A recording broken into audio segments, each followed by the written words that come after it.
Et c'est la rentrée pour les coups de cœur culture. On retrouve Christophe Combarieux. Bonjour. Bonjour Sylvia, bonjour Lucas. C'est parti pour une saison avec vous et on repart sur les bonnes habitudes avec un programme éclectique ce matin, de l'humour, avec un one-man show étonnant dans la lignée des proches, signé d'un jeune comédien. C'est Michael Hirsch. De l'opéra également avec la énième reprise de Madame Butterfly, celle qui est particulièrement dépouillée et qu'on connaît bien depuis de nombreuses années. Rares sont ceux qui ne l'ont pas encore vu, on va dire, mais bon, à Paris, on s'en lasse pas.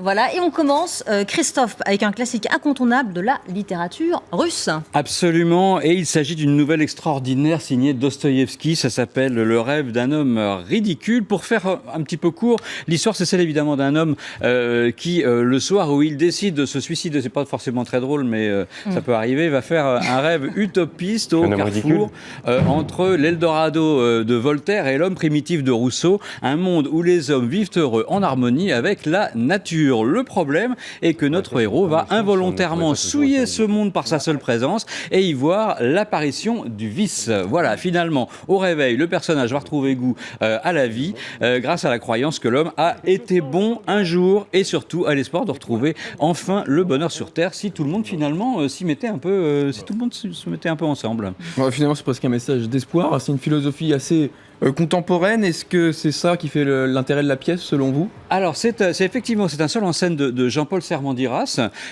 qui fait vraiment une performance tout à fait remarquable avec beaucoup de silence psychologique, très caractéristique des personnages de Dostoïevski. Et c'est vraiment le texte qui l'emporte, un texte profondément beau, parce que d'abord assez mystique, incroyablement intemporel, comme vous le dites.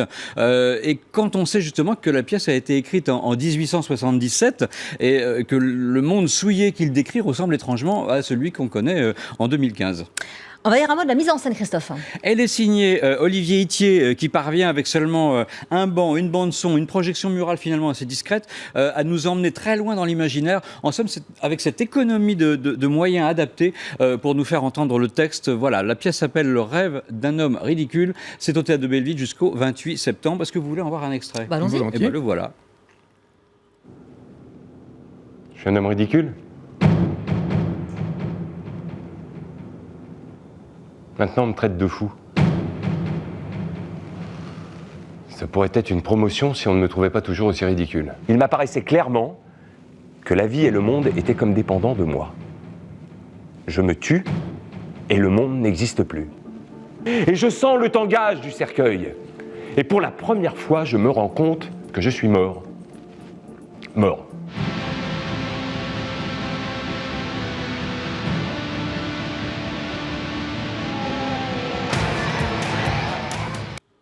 Allez, on poursuit avec de l'humour cette fois au studio Héberto.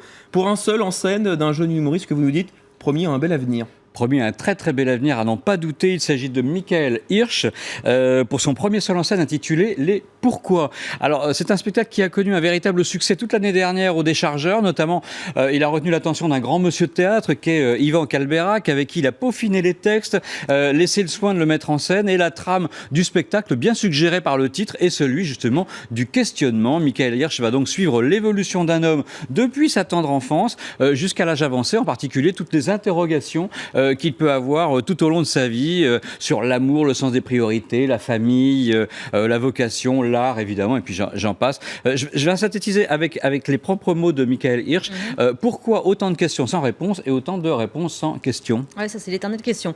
Et comme dans beaucoup de one-man show, Christophe, la trame au fond, on n'est souvent qu'un prétexte. Est-ce que vous pouvez nous dire un mot de son univers ? Alors, je peux vous dire qu'il se distingue vraiment, je dirais, de la nouvelle génération d'humoristes, parce qu'on a affaire à un humour extrêmement spirituel, un mélange très fin d'absurde, de dérision, mais aussi de poésie. Vous ajoutez à cela une agilité, je dirais, à jouer avec les mots un peu dignes de Raymond DeVos, vous voyez, ou encore l'impertinence d'un des proches dont il revendique totalement le parrainage et en tout cas l'héritage. Voilà, de l'intelligence, un amour de la langue, un talent de conteur indéniable. C'est un vrai plaisir de voir renaître ce style d'humour sur la scène du théâtre du studio Héberto. C'est tous les week-ends et on en regarde un extrait.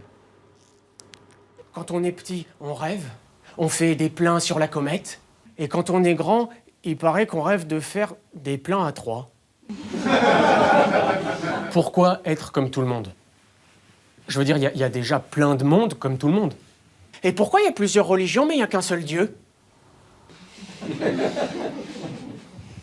Non, il y a plusieurs dieux. Ah bon? Et ils sont copains? Oui. Pourquoi dire amène à tout alors que la société amène à rien? Je peux te donner mon avis, mais j'en change souvent. J'ai des avis de passage. Qui sème le vent récolte la tempête. Alors je me suis dit, c'est ça, on va semer. On va semer sur une étoile ou sur un oreiller, au fond d'un train ou dans un vieux grenier, on va semer. Voilà, les pourquoi de Michael Hirsch. C'est donc les samedis à 17h, les dimanches à 19h. Ce soir, donc pour ceux qui veulent y aller dès aujourd'hui, c'est au studio Héberto.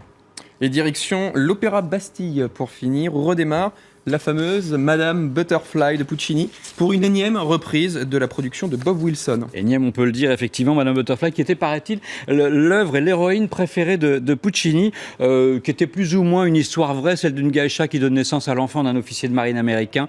Bien sûr, la figure a été étoffée pour en faire d'abord une nouvelle, et puis ensuite ça a été une tragédie, et c'est en voyant cette pièce que Puccini a décidé d'en faire une œuvre lyrique qui est devenue l'un de ses opéras les plus populaires. Je pense avec Tosca et Bohème, c'est dans le top 3, je pense. Alors c'est une mise en scène que les Parisiens, et d'ailleurs peut-être d'autres Français connaissent très bien, puisque ça a été créé à Paris il y a plus de 20 ans, Christophe. C'était exactement il y a 22 ans. C'était en 1993, et autant vous dire qu'il y a 22 ans, une production aussi minimaliste d'un opéra de Puccini avait provoqué un tollé absolument général. Mais la musique est tellement sublime qu'on a l'impression que Bob Wilson a voulu s'effacer derrière elle. Bon, très franchement, c'est un peu dommage pour les amateurs de jardin japonais, mais beaucoup de points positifs dans cette reprise de Madame Butterfly, des éclairages, des jeux d'ombre, de lumière absolument somptueux, une très belle direction musicale très précise de Daniele Rustioni, et dans le rôle titre, on retrouve Oksana Dika, qui est effectivement une des grandes cantatrices de ce rôle. Voilà. Ouais. Et puis, pour les amateurs d'opéra de Puccini, d'opéra italien, vous avez quand même 4 opéras de Verdi cette année, et ce sera le seul opéra de Puccini qu'on pourra entendre. Voilà, la première, c'est samedi, ça dure jusqu'au 13 octobre, et on peut en voir un extrait si vous voulez.